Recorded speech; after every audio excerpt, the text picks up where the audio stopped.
Welcome to స్వతంత్ర news. నేను అబిత. ముందుగా హెడ్లైన్స్.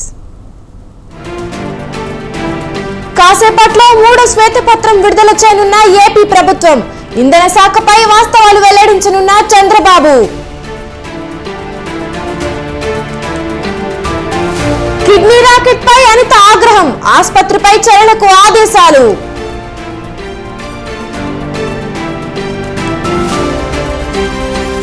రేవంత్ రెడ్డిని కలిసిన cricketer Siraj. Team India jersey బహుకరణ.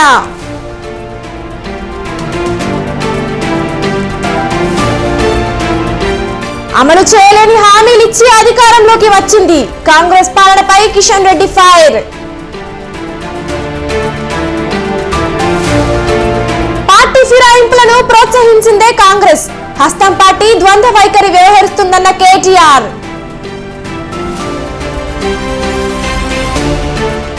ఓయూలో DSC అభ్యర్థుల ఆందోళన. మెగా డిఎస్సీ నిర్వహించాలని డిమాండ్.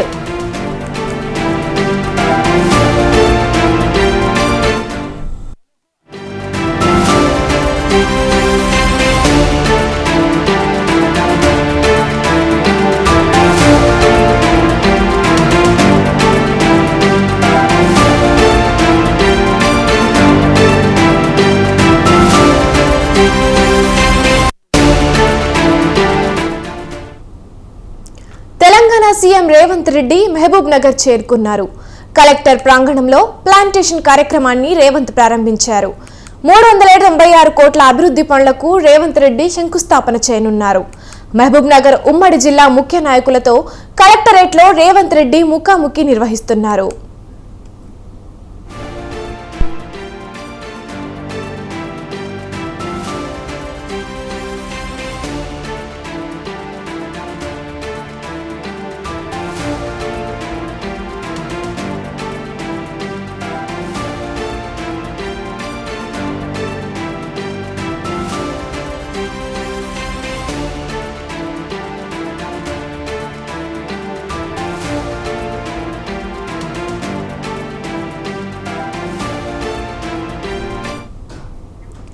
తెలంగాణ సీఎం రేవంత్ రెడ్డి మహబూబ్ నగర్ చేరుకున్నారు.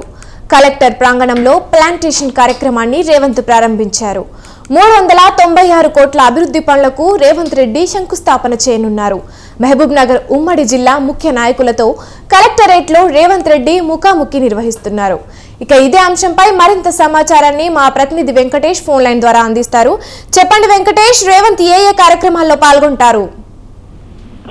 అబిత, ఇప్పుడే ముఖ్యమంత్రి కలెక్టరేట్ ప్రాంగణానికి చేరుకున్నారు. బేగంపేట నుంచి విమానం హెలికాప్టర్ లో మహబూబ్నగర్కు వచ్చారు. అనంతరం కలెక్టరేట్ లోని వన మహోత్సవంలో అనంతరం అధికారులతో ముఖాముఖి పాల్గొన్నారు. దీనికి సంబంధించి ముఖ్యమంత్రి రేవంత్ రెడ్డితో పాటు మంత్రులు ఉత్తమ్ కుమార్ రెడ్డి, జూపల్లి కృష్ణారావు, రాజా నరసింహ కూడా హాజరయ్యారు. దీని తర్వాత కార్యక్రమంలో భాగంగా మహిళా క్యాంటీన్ అంటే కలెక్టరేట్ భవనంలోనే మహిళా క్యాంటీన్ ప్రారంభిస్తారు. అనంతరం ముఖ్య అధికారులతో పాటు మంత్రులతో, ప్రజాప్రతినిధులతో సమీక్షా సమావేశం నిర్వహిస్తారు. దీనికి సంబంధించి మొత్తంగా 396 కోట్లకు సంబంధించిన 6 లక్షల కోట్లకు సంబంధించిన అభివృద్ధి పనులను కూడా రేవంత్ రెడ్డి శంకుస్థాపన చేయనున్నారు. దీని అనంతరం కూడా అంటే మధ్యాహ్నం లంచ్ అవర్ తర్వాత ప్రజాప్రతినిధులతోటి, అధికారులతోటి జిల్లా అభివృద్ధిపై సమీక్ష నిర్వహించున్నారు.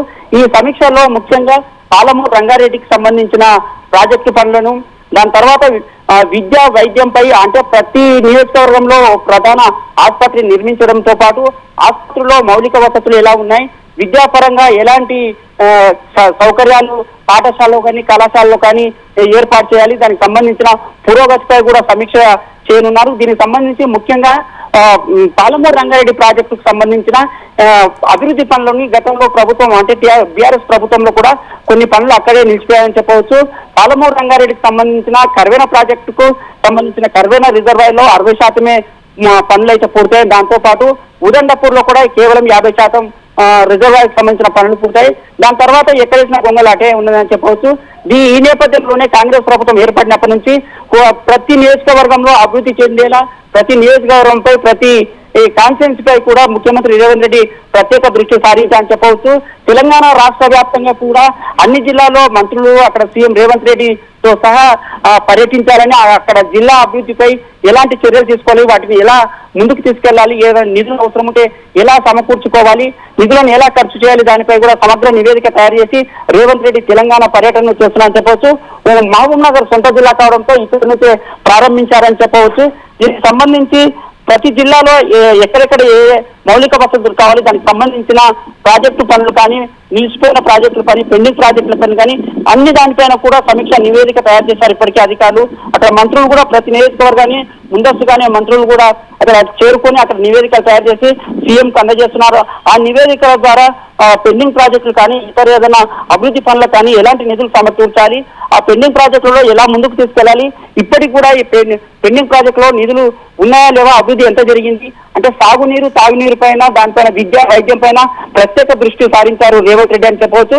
ఈ నేపథ్యంలోనే తెలంగాణ రాష్ట్ర వ్యాప్తంగా ఈ రోజు మహబూబ్ నగర్ జిల్లాలో ఉమ్మడి అధికారులతో జిల్లా కలెక్టర్ ఐదు అధిక కలెక్టర్లతో సమీక్షా సమావేశం నిర్వహిస్తున్నారు. దీనికి సంబంధించి ఇప్పటికీ అధికారులు కూడా పూర్తి ఏర్పాటు చేశారు. ఇప్పుడు అధికారులతో ముఖాముఖి కూడా కార్యక్రమం అయిపోయింది. దీని తర్వాత మరో కార్యక్రమం ఉంటుంది. దీని తర్వాత సాయంత్రం 5 గంటలకు ప్రజాప్రతినిధులతో, కార్యకర్తలతోటి కూడా ముఖాముఖి ఏర్పాటు చేశారు. దీనికి సంబంధించి రేవంత్ రెడ్డి ఏదైతే ముందస్తుగా ప్రణాళికలు అంటే ఎన్నికల మేనిఫెస్టోలో ఇచ్చిన ప్రతి ఒక్క అంశాన్ని కూడా ప్రతి జిల్లాకు సంబంధించిన అన్వయించుకుంటూ ఆ జిల్లాకు ఏమేమి కావాలి, ఎలాంటి అభివృద్ధికి కావాల్సిన అంశాలు ఏవే ఉన్నాయో దానిపైన ప్రత్యేక దృష్టి సారించారని చెప్పవచ్చు. దీనిపైన ఎక్కువగా సీఎం రేవంత్ రెడ్డి ఫోకస్ చేసి ముందుకు సాగుతున్నారు. సాయంత్రం 5 గంటల వరకు పలు అభివృద్ధి కార్యక్రమాలు అయితే నిర్వహిస్తున్నారు. దీంతో పాటు పాలమూరు యూనివర్సిటీకి సంబంధించిన అభివృద్ధి కార్యక్రమాలను కూడా సీఎం రేవంత్ రెడ్డి చేతుల మీదుగా అయితే ప్రారంభిస్తారు. అదితా రైట్, థ్యాంక్ యూ వెంకటేష్.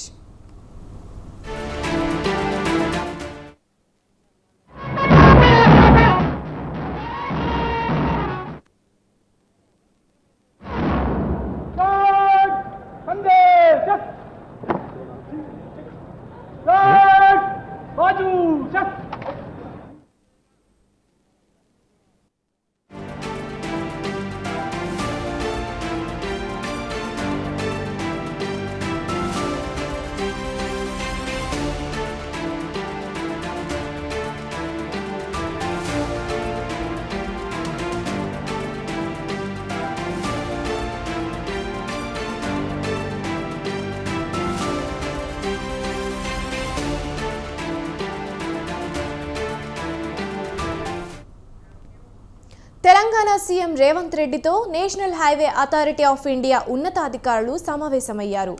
రాష్ట్రంలోని వివిధ రహదారుల విస్తరణలో రాష్ట్ర సహకారంపై చర్చించారు. అధికారులకు అన్ని విధాలుగా సహకరిస్తామని ముఖ్యమంత్రి వారికి హామీ ఇచ్చారు. రేపు 11 గంటలకు సెక్రటేరియట్లో ఉన్నత స్థాయి సమీక్ష నిర్వహించనున్నారు సీఎం. ఈ సమావేశానికి national Highway Authority of India ఉన్నతాధికారులు, జిల్లాల కలెక్టర్లు, అటవీశాఖ అధికారులు హాజరవుతున్నారు.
మూడో శ్వేతపత్రాన్ని విడుదల చేసేందుకు ఏపీ ప్రభుత్వం సిద్ధమైంది.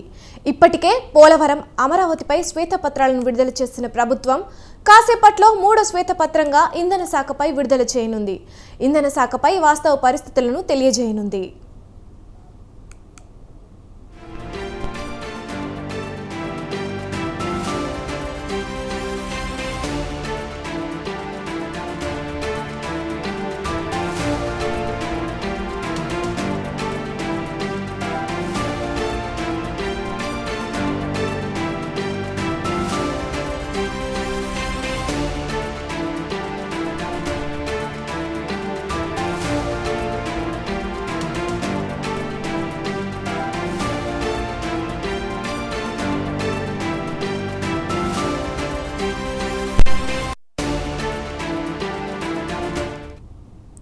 గత ప్రభుత్వం ఇంధన శాఖను నిర్వీర్యం చేసిన తీరు వివరించనుంది. ప్రభుత్వం ఇంధన శాఖను గాడిలో పెట్టేందుకు తీసుకుంటున్న చర్యలను వివరించనుంది. 2019కి ముందు ఇంధన శాఖ పనిచేసిన తీరును వివరించనుంది.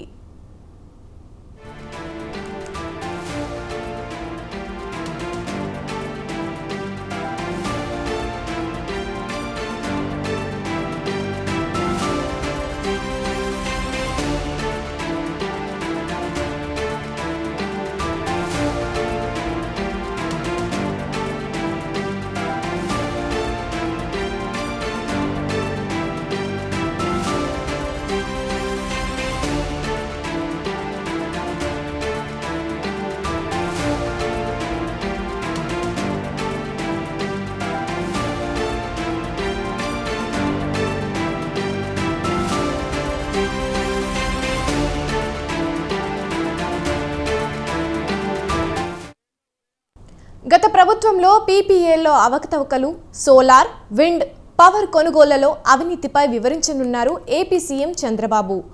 హైడ్రో పంప్స్ ఎనర్జీ పేరుతో కొన్ని సంస్థలకు లబ్ధి చేశారనే అభియోగాలు ఉన్నాయి. స్మార్ట్ మీటర్ల కుంభకోణం, వ్యవసాయ మీటర్ల ఏర్పాట్లలో గోల్మాల్ వంటివి వివరించనున్నారు. విద్యుత్ ఛార్జీలను పెంచేసి గత ప్రభుత్వం ప్రజల నుండి విరిచిందని వివరించనున్నారు ఏపీ సీఎం. జగన్ హయాంలో ప్రభుత్వ రంగంలోని వివిధ పవర్ ప్రాజెక్టులు ఏ విధంగా ఇబ్బందులు పడ్డాయో శ్వేతపత్రంలో వివరించనున్నారని తెలుస్తోంది.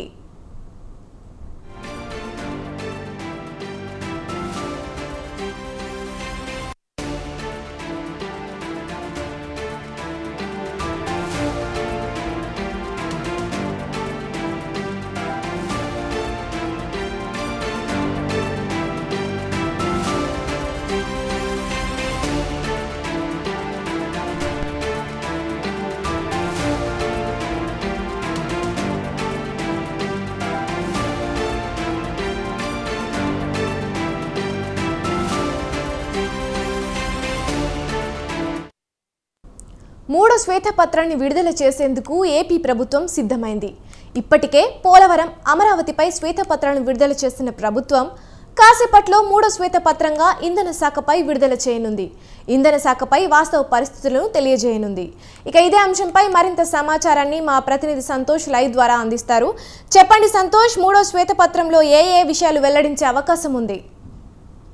అవిత, ఏపీలో ఎన్డీఏ కూటమి అధికారంలోకి వచ్చిన అనంతరం కూడా ఇటు పోలవరంపై మొదటి శ్వేతపత్రం విడుదల చేయక, రెండోది ఇటు అమరావతి రాజధానిపై అయితే కనుక శ్వేతపత్రం విడుదల చేశారు. ఇప్పుడు తాజాగా అయితే కనుక ఈ రోజు సెక్రటరియట్ లో చూసుకున్నట్లయితే కనుక మరికొద్ది సేపట్లోనే ఈ యొక్క ఇంధన శాఖపై అయితే కనుక దీనికి సంబంధించినటువంటి శ్వేతపత్రాన్ని అనేది కూడా విడుదల చేయనున్నట్టు కూడా తెలుస్తా ఉంది. ఏదైతే ఇటు సెక్రటరియట్ బ్లాక్ 1 లోనే దాదాపు ఇటు సీఎం చంద్రబాబు నాయుడు అధ్యక్షతన అయితే కనుక ఈ యొక్క శ్వేతపత్రాన్ని అనేది కూడా విడుదల చేశారు. ఇంధన శాఖకి సంబంధించినటువంటి గత నిర్ణయాలు ఏవైతే ఉంటాయో వాటికి సంబంధించినటువంటి సంక్షోభం ఏ విధంగా ఏర్పడింది, నిర్వీర్యం ఏ విధంగా ఏర్పడింది అన్న దానిపై అయితే కనుక ఇటు ప్రజలకు తెలియజేసే విధంగా కూడా ఈ యొక్క మొదటి బ్లాక్ లోనే సీఎం చంద్రబాబు నాయుడు అధ్యక్షతన అయితే కనుక ఈ యొక్క శ్వేతపత్రాన్ని అనేది కూడా విడుదల చేస్తారు. ఇక దీనికి సంబంధించి మంత్రి గొట్టిపాటి రవికుమార్ సైతం కూడా ఈ యొక్క సమావేశంలో అయితే కనుక ఉండబోతా ఉన్నారు. అయితే ఏదైతే 2014 నుంచి 19 వరకు టీడీపీ అధికారంలో ఉన్నప్పుడు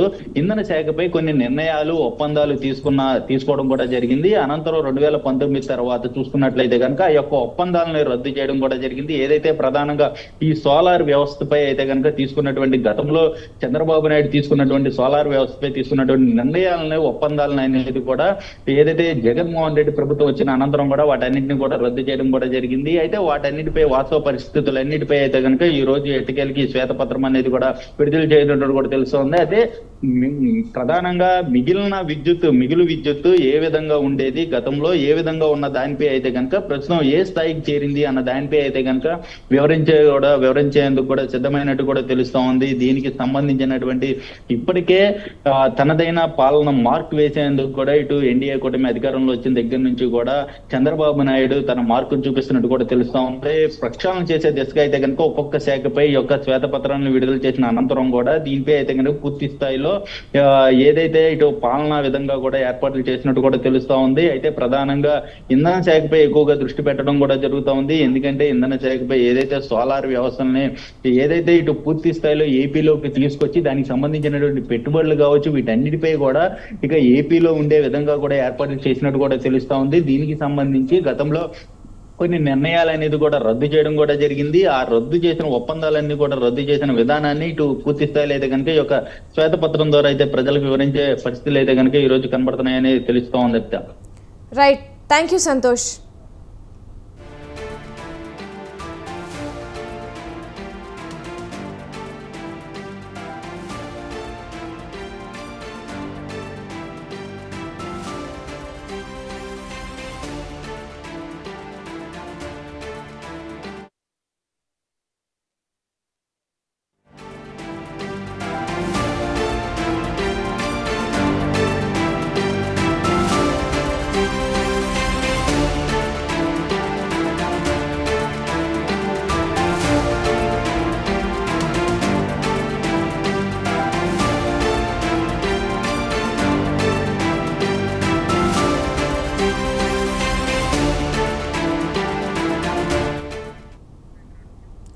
మాజీ మంత్రి కేటీఆర్ చిట్చాట్లో కీలక వ్యాఖ్యలు చేశారు.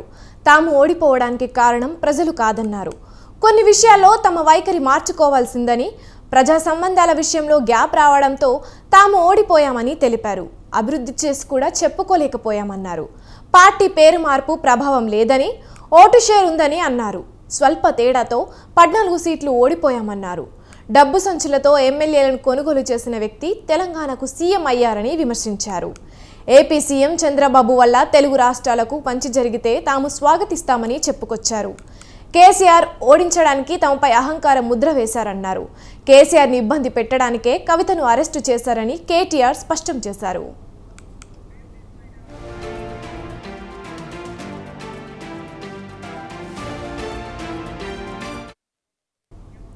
మాజీ మంత్రి కేటీఆర్ చిట్చాట్లో కీలక వ్యాఖ్యలు చేశారు. తాము ఓడిపోవడానికి కారణం ప్రజలు కాదన్నారు. కొన్ని విషయాల్లో తమ వైఖరి మార్చుకోవాల్సిందని, ప్రజా సంబంధాల విషయంలో గ్యాప్ రావడంతో తాము ఓడిపోయామని తెలిపారు. ఇక ఇదే అంశంపై మరింత సమాచారాన్ని మా ప్రతినిధి సవిన్ ఫోన్ లైన్ ద్వారా అందిస్తారు. చెప్పండి సవిన్. టీఆర్ఎస్ వర్కింగ్ ప్రెసిడెంట్ కేటీఆర్ తో పాటు మాజీ మంత్రి హరీష్ రావు కొద్ది రోజులుగా ఢిల్లీలోనే ఉన్నారు. ఈ రోజు మీడియాతో చిట్చాట్ చేశారు. ప్రధానంగా కొన్ని బీఆర్ఎస్ వర్కింగ్ ప్రెసిడెంట్ కేటీఆర్ కొన్ని కీలకమైన వ్యాఖ్యలు చేశారు. ముఖ్యంగా ఈసారి జరిగిన అసెంబ్లీ ఎన్నికల్లో బీఆర్ఎస్ పార్టీ ఓడిపోవడానికి ప్రజలతో బీఆర్ఎస్ పార్టీకి కొంత గ్యాప్ రావడం వల్లనే ఓటమి పాలయ్యాము. ప్రజలను తప్పుపట్టడం వల్ల మాది తప్పు అవుతుంది తప్ప ప్రజలది తప్పు కాదనే అభిప్రాయాన్ని వ్యక్తం చేశారు. ముఖ్యంగా హైదరాబాద్ నగరంలో అన్ని స్థానాల్లో గెలుచుకున్నప్పటికీ రూరల్ జిల్లాల్లో బీఆర్ఎస్ పార్టీ ఎక్కువ స్థానాలు గెలవలేకపోవడం వల్ల ఓడిపోయామని అన్నారు. అదేవిధంగా చేసిన అభివృద్ధిని బీఆర్ఎస్ పార్టీ 10 ఏళ్ల కాలంలో చేసిన అభివృద్ధిని చెప్పుకోవడంలో కూడా విఫలమయ్యామంటూ కేటీఆర్ తన అభిప్రాయాన్ని వ్యక్తం చేశారు. ముఖ్యంగా తెలంగాణ ఫలితాలతో పాటు ఆంధ్రప్రదేశ్ లో ఇటీవల వచ్చిన అసెంబ్లీ ఎన్నికల ఫలితాలపై కూడా కేటీఆర్ స్పందించారు. ముఖ్యంగా అక్కడ వైఎస్ఆర్సీపీ అధినేత జగన్ తో బీఆర్ఎస్ అధినేత కేసీఆర్ సన్నిహిత సంబంధాలు నిలిపారు. ఎన్నికల సమయంలో కూడా ఏపీలో తిరిగి జగన్ ముఖ్యమంత్రి అవుతారు, వైఎస్ఆర్ కాంగ్రెస్ పార్టీ అధికారంలోకి వస్తుందంటూ బీఆర్ఎస్ అధినేత కేసీఆర్ తో పాటు BRS party working president KTR పలు సందర్భాల్లో పేర్కొన్నారు. అయినప్పటికీ అక్కడ ఫలితాలు మాత్రం రివర్స్ వచ్చాయి.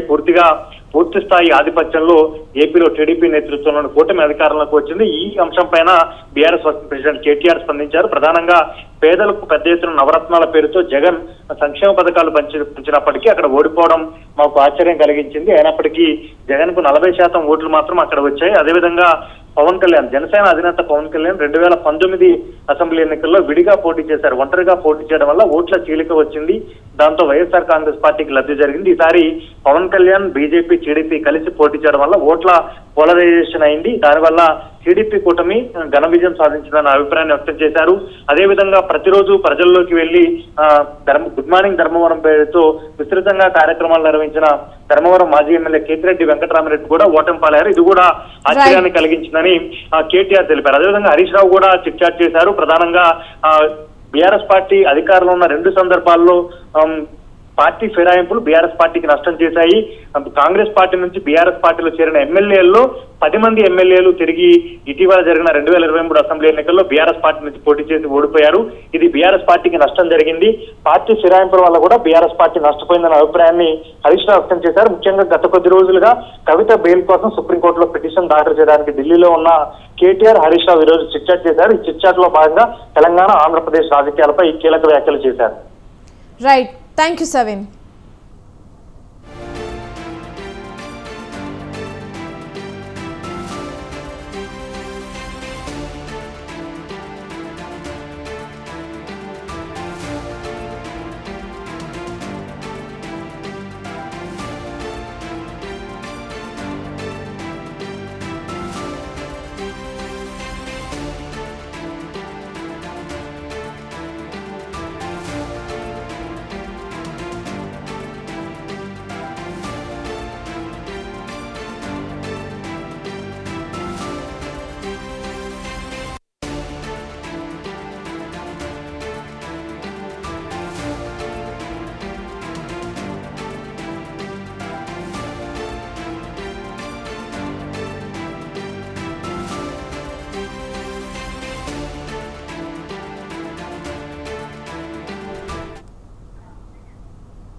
వైసీపీ మాజీ ఎమ్మెల్యే సుధాకర్ బాబు మాట్లాడుతున్నారు. లైవ్ లో చూద్దాం.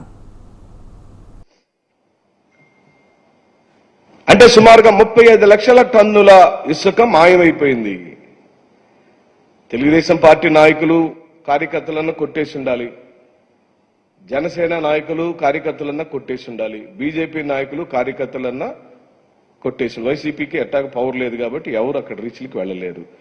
మౌలికంగా మీరు చెప్పిన జగన్మోహన్ రెడ్డి గారి ప్రభుత్వం దిగిపోయే రోజుకున్న 80 లక్షల టన్నుల నిల్వ ఈ రోజు మీరిచ్చిన కొత్త జీవోలో చూపిస్తున్న నిల్వకున్న వ్యత్యాసమైన 35 లక్షల టన్నుల ఇసుక, కోట్ల రూపాయలు విలువ చేసే ఇసుక ఎక్కడికి పోయిందని ప్రశ్నిస్తున్నాం.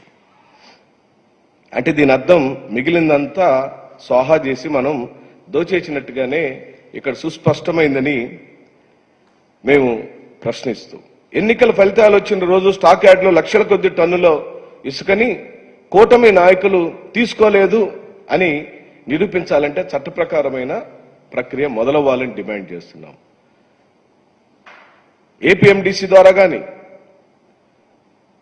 లేదా కలెక్టర్ గారి ఆధ్వర్యంలో కానీ తన జ్యూరిడిక్షన్ పరిధిలో జిల్లాల వారీగా ఎక్కడెక్కడ వైఎస్ఆర్ కాంగ్రెస్ పార్టీ ప్రభుత్వం అయిపోయి ఎన్డీఏ ప్రభుత్వం పవర్లోకి వచ్చినప్పుడు ఎంత స్టాక్ ఉంది, జీవోలో అందుబాటులోకి చూపిస్తున్న స్టాకు 45 లక్షల టన్నులు అయినప్పుడు 80 లక్షల టన్నులు ఉండాల్సి వచ్చినప్పుడు ఆ గ్యాప్ ఉన్న 35 లక్షల టన్నుల విషయంలో వెంటనే చట్ట ప్రకారమైన చర్య తీసుకోమని, దాని మీద ఎంక్వైరీ చేయమని గౌరవ ముఖ్యమంత్రి శ్రీ నారా చంద్రబాబు నాయుడు గారిని డిమాండ్ చేస్తూ, మీరు శుద్ధ పూసలలాగా మాకు నీతి వాక్యాలు బోధించారు.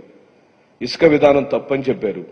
750 కోట్ల రూపాయలు వచ్చే ఆదాయం అవసరం లేదు, ఉచితంగా ఇద్దామని మీరు ప్రకటించారు. సంతోషం. మీరిచ్చిన ఉచితమైన ఇసుక హామీని మీరు ఇంప్లిమెంట్ చేస్తే చూసి ఆనందపడతామని చెప్పి మేము పదే పదే చెబుతున్నాం. ఓ చిన్నారి తన తండ్రితో ఆడుకుంటున్న వీడియో చూస్తే ఎవరికైనా ముచ్చటేస్తోంది. కానీ ప్రణీత్ హనుమంతు అనే ప్రముఖ యూట్యూబర్, అతడితో పాటు మరో 3 కలిసి ఆ వీడియోను వికృతమైన లైంగిక కోణంలో వక్ర దృష్టితో చూస్తూ సభ్య సమాజం సిగ్గుతో తలదించుకునేలా సోషల్ మీడియా వేదికగా దారుణ వ్యాఖ్యలు చేశారు. వారిపై తెలంగాణ పోలీసులు కేసు నమోదు చేశారు.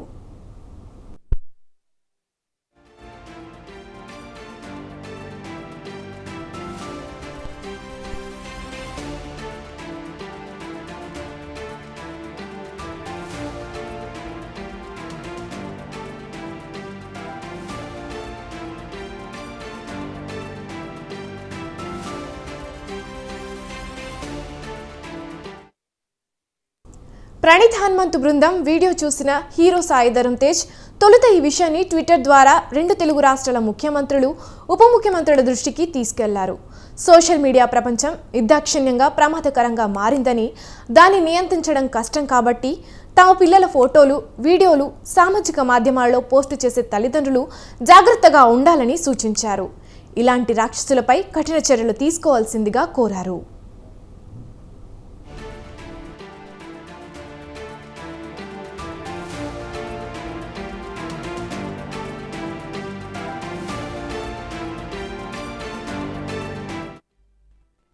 అనంతరం హీరో మంచు మనోజ్ కూడా అదే స్థాయిలో తన ఎక్స్ ఖాతాలో సదరు యూట్యూబర్పై విరుచుకుపడ్డారు.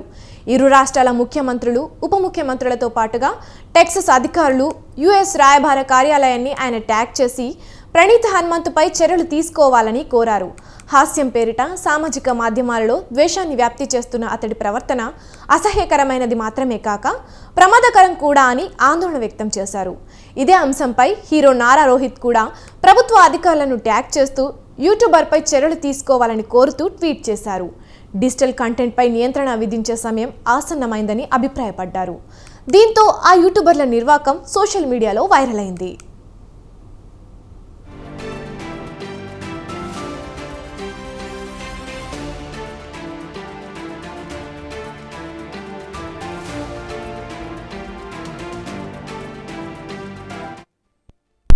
దీనిపై తెలంగాణ సీఎం రేవంత్ రెడ్డి వెంటనే స్పందించారు.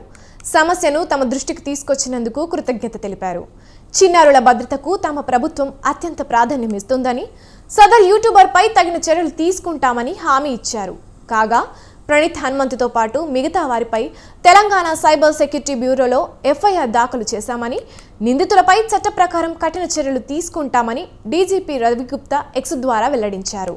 రాష్ట్ర ప్రజల భద్రతకు, మరీ ముఖ్యంగా చిన్నారుల భద్రతకు తాము అమిత ప్రాధాన్యం ఇస్తామని, హాస్యం పేరిట సోషల్ మీడియాలో దుర్వినియోగం చేసే వారిపై చర్యలు తప్పవని హెచ్చరించారు.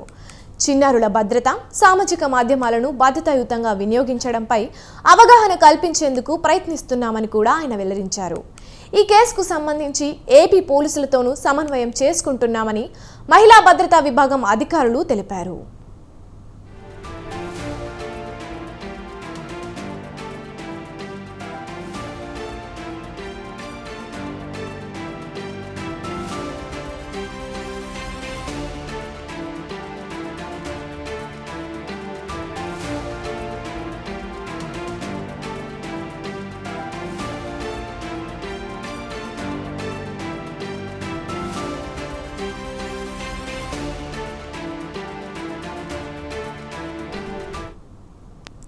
హాస్యం కోసం సోషల్ మీడియాను దుర్వినియోగం చేసే వారిపై చట్ట ప్రకారం కఠిన చర్యలు తప్పవని రాష్ట్ర స్త్రీ శిశు సంక్షేమ శాఖ మంత్రి సీతక్క హెచ్చరించారు.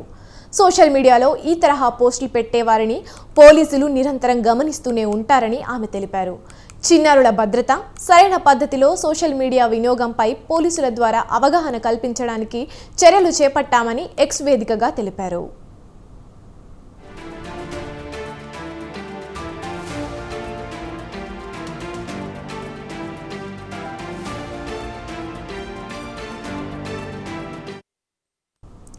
జాతీయ మహిళా కమిషన్ సభ్యురాలు సినీ నటి ఖుష్బూ కూడా దీనిపై స్పందించారు. తండ్రి కూతుళ్ల విషయంలో ఆ యూట్యూబర్లు ఇలా ప్రవర్తించడం, కామెంట్స్ చేయడం నిజంగా నీచమైన విషయం. మరింత జుగుప్సాకరమైన విషయం ఏమిటంటే ఇదంతా వారు ఏమాత్రం సిగ్గు, భయం లేకుండా సోషల్ మీడియా వేదికగా చేయడం. దీనిపై స్పందించిన మంచు మనోజ్ను అభినందిస్తున్నాను. ఈ వ్యవహారంపై కఠిన చర్యలు తీసుకోవాలని కేంద్ర మహిళా శిశు అభివృద్ధి శాఖ మంత్రి అన్నపూర్ణను కోరుతున్నాను అని ఆమె ట్వీట్ చేశారు.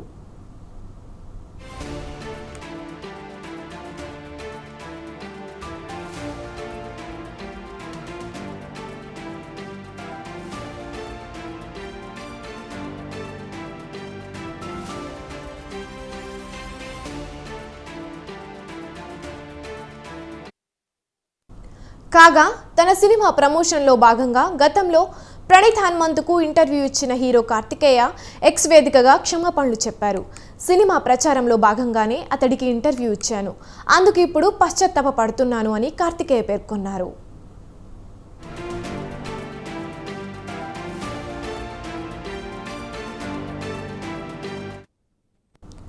అలాగే ఇటువంటి నీచమైన స్వభావం కలిగిన ప్రణీత్ హనుమంతుకు తన హరోం హరా సినిమాలో భాగం చేసుకున్నందుకు అసహ్యం వేస్తోందంటూ హీరో సుధీర్ క్షమాపణలు చెప్పారు. అలాంటి నీచుల గురించి సోషల్ మీడియాలో మాట్లాడాలన్న ధైర్యం చాలట్లేదు. నోటికి వచ్చినట్టు మాట్లాడడం భావ ప్రకటన స్వేచ్ఛ అనిపించుకోదు అని సుధీర్ బాబు పేర్కొన్నారు. మరో హీరో విశ్వక్సేన్ కూడా దీనిపై స్పందించారు. ఇలాంటి క్రూరులతో కలిసి సమాజంలో బతుకుతున్నందుకు బాధగా ఉందని ట్వీట్ చేశారు.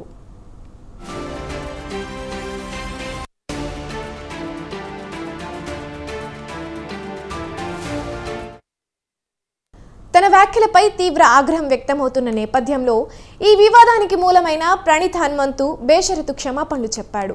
తాను కావాలని అలా మాట్లాడలేదని, హాస్యం చేద్దామనుకుంటే అది గీత దాటి తప్పుగా వెళ్ళిందని సమర్థించుకునే ప్రయత్నం చేశాడు. తన కుటుంబానికి దీనితో ఎలాంటి సంబంధం లేదని, దయచేసి వారిని దీనిలోకి లాగొద్దని వేడుకున్నాడు.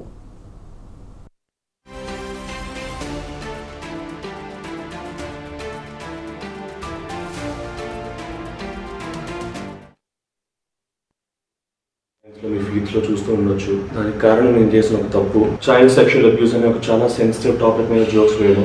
I want to make it clear, child abusing కానీ పీడోఫిలియా కానీ నార్మలైజ్ చేయడం అనేది ఎప్పుడూ నా ఉద్దేశం కాదు. అందులో మేము ఏదైతే రీల్కి రియాక్ట్ అవుతూ మా స్టేట్మెంట్స్ వేసామో అదొక real cute father daughter relationship reel అనుకుంటున్నాను. But it was originally meant to be a dark comedy based reel. ఆ సెటప్ ని బేస్ చేసుకొని మేము వేసిన జోక్స్ ని people are wrongly projecting it as మేము ఒక రియల్ ఫాదర్ డాటర్ రిలేషన్షిప్ ఇట్లా సెక్షువలైజ్ చేశామని. డెఫినేషన్ ఆఫ్ కామెడీ ఎప్పటికప్పుడు మారుతూ ఉంటుంది. And it was a gross misjudgment on my part to consider this could be funny. ఇప్పటిదాకా తప్పులు చేస్తూ కింద పడుతూ నేర్చుకున్నాను. బట్ ఈసారి చేసిన తప్పుకి నాతో పాటు చాలా మంది కిందకి పట్టుకెళ్ళాను. Firstly my parents. గత 2 రోజులుగా చాలా మంది వాళ్ళ మీద రకరకాల పోస్ట్ వేస్తూ అబ్యూస్ చేస్తూ ఉన్నారు. But trust me when I say this, నేను వాళ్ళకి ఒక మంచి కొడుకు కాలేకపోయాను, కానీ మిమ్మల్ని అడుక్కుంటున్నాను, please keep them out of this. Don't drag them into this. I'm unconditionally very sorry for cracking a joke like this, and I'm very sorry for everybody who's triggered. మొత్తంగా dark comedy పేరుతో సామాజిక మాధ్యమాల్లో జరుగుతున్న trolling పై ప్రభుత్వాలు కఠిన చర్యలు తీసుకోవాలని సెలబ్రిటీలు, సామాజిక కార్యకర్తలు డిమాండ్ చేస్తున్నారు.